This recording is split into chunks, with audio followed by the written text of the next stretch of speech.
இது மகிமை நேரம். மகிமையின் டிவி நேயர்களே, மற்றும் ஒரு நிகழ்ச்சி மூலமாக உங்களை சந்திப்பதிலே மிகுந்த மகிழ்ச்சி அடைகிறேன். இரட்சகராகிய இயேசு கிறிஸ்துவின் நாமத்தினாலே உங்களை வாழ்த்துகிறேன். இந்த வாரத்திலே நாம் ரட்சிப்பை குறித்து தியானிக்கும்படியாக அழைக்கப்பட்டிருக்கிறோம். இவ்வளவு பெரிதான ரட்சிப்பை குறித்து நீங்கள் கவலையற்றிருந்தால் தண்டனைக்கு எப்படி தப்பித்துக் கொள்வீர்கள் என்று வேதம் நம்மை பார்த்து சொல்லுகிறது. ரட்சிப்பு ஒவ்வொரு கிறிஸ்தவர்களுடைய வாழ்க்கையிலும் மிக முக்கியமான ஒன்று. நாம் நம்முடைய ஒவ்வொரு நாளும் அனுதினமும் ரட்சிக்கப்பட வேண்டும் என்பது வேதத்திலே நாம் அறிகிறோம் பார்த்து. இந்த ரட்சிப்பு என்பது என்ன? பலர் கேட்பார்கள், ஒரு விசுவாசியை பார்த்து நீங்கள் ரட்சிக்கப்பட்டிருக்கீங்களா அப்படி என்று கேட்பது வழக்கம். இந்த ரட்சிப்பு என்பது கிறிஸ்தவர்களுக்கு மிகவும், கிறிஸ்தவர்கள் மட்டுமல்ல, உலகத்தில் உள்ள ஒவ்வொருவருக்கும் முக்கியமானது. சேவ் பண்ணுறது, அதாவது நம்மை பாதுகாப்பது, நம்மை காத்து கொள்வது. ரட்சிப்பு என்பது நமக்கு ஒரு விடுதலையை குறிக்கிறது, நம்முடைய பாதுகாப்பை ஒரு விடுதலையை குறிக்கிறது. இந்த ரட்சிப்பை நாம் எப்படி அடையலாம்? இந்த ரட்சிப்பை பெற்றுக்கொள்ள நாம் என்ன செய்ய வேண்டும்? இந்த ரட்சிப்பை பெற்றுக்கொள்வதனால் நமக்கு என்ன நடக்கும்? அதன் பிறகு நம்முடைய வாழ்க்கை எப்படி இருக்கும் என்பதை குறித்து இந்த வாரத்திலே நாம் சிந்திப்போம். இந்த நாளிலே ரட்சிப்பு என்பது கர்த்தர் நமக்கு இலவசமாக கொடுக்கிற ஈவு என்று பார்க்கிறோம். கிருபையினாலே ரட்சிப்பை கொண்டு நீங்கள் மீட்கப்பட்டீர்கள், இது உங்களால் உண்டானதல்ல, தேவனுடைய இலவச ஈவு என்று வேதம் சொல்லுகிறது. ஆகவே இந்த ரட்சிப்பு என்பது ஆண்டவர் நமக்கு சம்பாதித்து கொடுத்த ஒரு காரியம். இந்த காரியத்தை நாம் எப்படி ஆண்டவர் நமக்கு சம்பாதித்து கொடுத்தார் என்று இந்த நாளிலே தியானிப்போம்.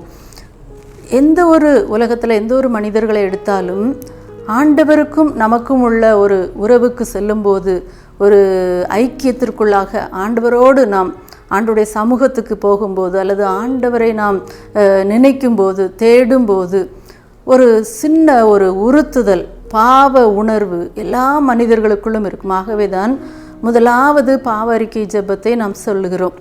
எந்த ஒரு மனிதர்களும், ஆண்டவரை அறியாத மனிதர்கள் கூட, அவர்களும் ஆண்டவருடைய சமூகத்திற்கு அல்லது அவர்கள் வணங்குகிற தெய்வத்திற்கு முன்பாக போய் நின்று தங்கள் பாவங்களுக்காக தங்களை வருத்தி கொள்கிறார்கள். ஒவ்வொரு நாளும் அந்த தண்டனையிலிருந்து மீண்டு வருவதற்காக பல்வேறு காரியங்களை ஏறெடுக்கிறார்கள். இந்த உலகத்தில் பல்வேறு மனிதர்கள் தங்களுக்கு நாங்கள்லாம் பாவம் செய்யலை அப்படின்னு சொல்லி அதை ஒத்துக்கொள்ளாதவர்கள் இருந்தாலும், பெரும்பாலோர் நம்மிடத்தில் உள்ள தவறுகள், நம்முடைய பாவ உணர்வுகள் ஆகவே ஒவ்வொன்றையும் உணர்கிறார்கள், புரிந்து கொள்ளுகிறார்கள்.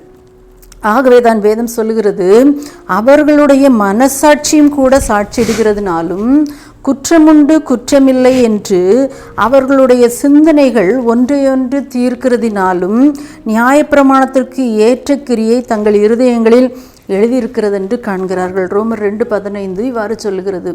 அவங்க மனசாட்சியிலே குத்தப்படுகிறார்கள். நாம் தவறு செய்கிறோம், நாம் பாவம் செய்கிறோம் என்ற அந்த உணர்வு ஒவ்வொரு மனிதர்களுக்குள்ளாகவும் இருக்கிறது. இந்த உணர்வு நாம் தேவனிடம் கிட்டி சேர முடியாதபடி ஒரு தடையாக, ஒரு தடுப்பு சுவராக காணப்படுகிறது.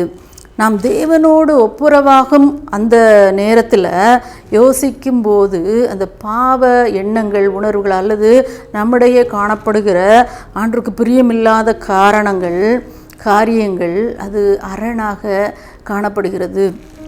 இந்த காரியம் நம்முடைய மனசாட்சி மாத்திரமல்ல, ஆண்டவருடைய ஆவியானவரும் நம்மோடு இருந்து இந்த காரியத்தை குறித்து கண்டித்து உணர்த்துகிறார். பரிசுத்த ஆவியானவர் உங்களிடத்திற்கு வரும்போது அவர் பாவத்தை குறித்தும், நீதியை குறித்தும், நியாயத்தீர்ப்பை குறித்தும் கண்டித்து உணர்த்துவார் என்று வேதம் சொல்கிறது. ஆகவே மனிதனுடைய மனசாட்சி மாத்திரமல்ல, தேவ ஆவியானவரும் நம்மோடு இருந்து நமக்கு உணர்த்துகிறார். ஆகவே தான் வேதம் சொல்லுகிறது, எல்லோரும் பாவம் செய்து தேவ மகிமை அற்றவர்களாகி போனார்கள் என்று வேதம் சொல்லுகிறது. எல்லோரும் பாவம் செய்கிறார்கள், நீதிமான் ஒருவனும் இல்லை, ஒருவனாகிலும் இல்லை என்று வேதம் சொல்லுகிறது. ரோமர் 3:23, ரோமர் 3:10 பார்க்கிறோம். நம்ம எல்லாரும் வழி தப்பி ஆடுகளைப் போல சிதறி போனோம் என்று வேதம் நம்மை குறித்து சொல்லுகிறது. ஆகவே இந்த பாவம் அல்லது ஆண்டவருக்கு பிரியமில்லாத காரியம் நம்ம ஆண்டவரோடு உறவு கொள்வதை, ஆண்டவரோடு பேசுவதை, ஆண்டவரோடு கூட இருப்பதை, அவருடைய சமூகத்தில் இருப்பதை தடுக்கிறது. ஆகவே தான் ஆதாம் ஏவாள் பாவம் செய்த போது அவர்கள் என்ன செய்தார்கள்? ஆண்டவருடைய சமூகத்தை விட்டையே ஓடி மறைந்ததாக நாம் பார்க்கிறோம். அந்த பாவத்தை பார்க்காத சுத்த கண்ணர் நம்முடைய ஆண்டவர், பரிசுத்தமுள்ள ஆண்டவர் நம்முடைய ஆண்டவர். அவர் நீதியுள்ள நியாயாதிபதி, பாவத்திற்கு தண்டனை தரக்கூடிய நிலையில் இருக்கிறார். மனிதருடைய சூழ்நிலையை பார்த்தோம், நம்முடைய நிலைமை. ஆண்டவர் எப்படி இருக்கிறாராம்? அவர் நீதியுள்ள நியாயாதிபதி, அதே நேரத்தில் அவர் நம் மீது அன்பாக இருக்கிறார். வேதம் சொல்லுகிறது அவர் அன்புள்ளவர். யோவான் 3:16 பார்க்கிறோம், நாம் பாவிகளாய் இருக்கையில் கிறிஸ்து நமக்காக மரித்ததினாலே அவர் நம்மேல் வைத்த அன்பை விளங்க பண்ணினார் என்று ரோமருக்கு எழுதின நிருபத்தில் பார்க்கிறோம். எந்த தகப்பனும் தாயும் கைவிட்டாலும் கர்த்தர் உன்னை சேர்த்து கொள்வார் என்று வேதம் சொல்லுகிறது. அநாதி சிநேகத்தால் உன்னை சிநேகித்தேன் என்று ஆண்டவர் சொல்லுகிறார். ஆண்டவர் அன்புள்ள ஆண்டவராக இருக்கிறார். ஆகவே இந்த கெட்டகுமாரனுடைய கதையிலே நாம் பார்ப்போம் என்றால், அவன் இவ்வளவு தவறு செய்த போதிலும் அவருடைய தகப்பன் அவரை ஏற்றுக்கொள்ளுகிறதை பார்க்கிறோம். இரக்கமும் அன்பும் எப்பொழுதும் ஒன்றை ஒன்று சார்ந்து இருக்கிறது ஆண்டவரிடம். அவருடைய கிருபை என்றும் உள்ளது. அவருடைய இரக்கத்தினால தான் நாம் என்ன செய்கிறோம்? நிலை பெற்றிருக்கிறோம். ஒரே வேளையில் ஆண்டவருடைய நிர்பந்தமான நிலை, நம்முடைய பாவங்களுக்கு தண்டனை தர வேண்டும், அதே நேரம் மன்னிப்பு தர வேண்டும். இதை எப்படி நிறைவு செய்யலாம், இதை எப்படி சரிப்படுத்தலாம் என்று இறைவனுடைய ஞானம் அங்கு விளங்குகிறது. ஆகவே தான் பிதா தம்முடைய ஒரே பேரான குமாரனை நமக்காக சிலுவையில் ஒப்பு கொடுத்து நம்முடைய பாவங்களுக்காக, நம்முடைய பாவங்களை எல்லாம் அவர் மேல் விழப்பண்ணினார் என்று பார்க்கிறோம். ஏசாயா சொல்லுகிறது, கர்த்தரோ நம்ம எல்லாருடைய அக்கிரமங்களையும் அவர் மேல் விழப்பண்ணினார். கிறிஸ்துவானவர் நம்முடைய பாவங்களுக்காக மரித்தார் என்று 1 கொரிந்தியர் 15:13 வாசிக்கிறோம். கிறிஸ்துவும் அநீதியுள்ளவர்களுக்கு பதிலாக நீதியுள்ளவராய் பாவங்களின் நிமித்தம் ஒரே தரம் பாடுபட்டார் என்று 1 பேதுரு 3:18 வாசிக்கிறோம். அவர் தாமே தமது சரீரத்திலே நம்முடைய பாவங்களை சிலுவையின் மேல் சுமந்தார் என்று வேதம் சொல்லுகிறது.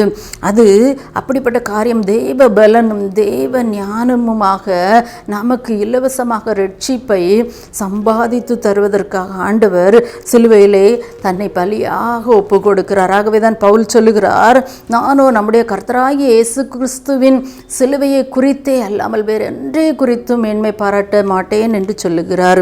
இந்த ரட்சிப்பு, இந்த ஆண்டவர் செய்த காரியம், சிலுவையிலால் நமக்கு உண்டான இந்த ஈவு, அவருடைய கிருபை, அவருடைய அன்பு, அவருடைய ஞானம், இவற்றால் சம்பாதித்த இந்த ரட்சிப்பை நாம் எப்படி பயன்படுத்துகிறோம்? இந்த ரட்சிப்பை நாம் பெற்றிருக்கிறோமா? அதை எப்படி பெற்றுக்கொள்ள முடியும் என்று அடுத்த நாள் தியானத்திலே பார்ப்போமா? ஜெபிப்போம். எங்களை நேசிக்கிற நல்ல ஆண்டவரே, எங்களுக்காக ஆண்டவரே உம்மையே ஜீவ பலியாக ஒப்பு கொடுத்து சிலுவையிலே ரட்சிப்பை சம்பாதித்து தந்த இறைவனே, உம்மை துதிக்கிறோம் ராஜா, உம்மை ஸ்தோத்திரிக்கிறோம். ஆண்டவரே, இதற்கு ஈடாக நாங்கள் என்ன செய்ய முடியும் அப்பா? ஆண்டவரே, நாங்கள் எங்களையே தருகிறோம். ஆண்டவரே, இந்த ரட்சிப்பை ஆண்டவரை நாங்கள் பெற்றுக்கொள்ள எங்களை ஆண்டவரை ஒவ்வொருவரையும் வழி நடத்தும்ப்பா. ஆண்டவரே, இதை கேட்டுக்கொண்டிருக்கிற ஒவ்வொருவரும் ஆண்டவரை நீர் கொடுக்கிற, நீர் சம்பாதித்து வைத்திருக்கிற, நீர் மனிதர்களுக்காக பாராட்டின அன்பை உணர்ந்து கொள்ளும் கிருபையை தாங்க. மீட்பர் இயேசுவின் மூலம் ஜெபிக்கிறோம் நல்ல பிதாவே, ஆமீன்.